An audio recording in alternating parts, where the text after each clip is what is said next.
တန်မာခြင်းအောင်စောင်းနေတဲ့သူတွေပြိုလဲသွားတဲ့အခါတခြားသူတွေထက်နှစ်ဆပိုပြီးခံစားရတယ်မိသားစုအတွက်ပတ်ဝန်းကျင်အတွက်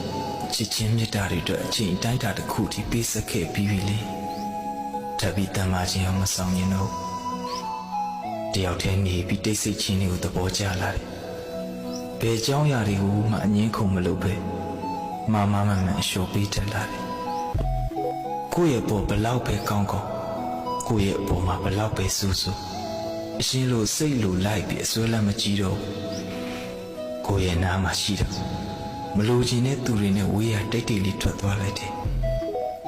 အဆင်ပြေလားလို့မေးတာโอเคအဆင်ပြေပါတယ်ဆိုတဲ့မူသားတွေကိုငါတကယ်မုန်းနေအစွတ်တွက်ရဲလို့ရှိရွယ်ပြီးပြောင်းလဲမပြီးချင်တော့ကိုယ့်ရဲ့ဖြစ်တည်မှုနဲ့ကိုနေသားကြလာတယ်ရွေးချယ်ကြရအများကြီးထဲမှာ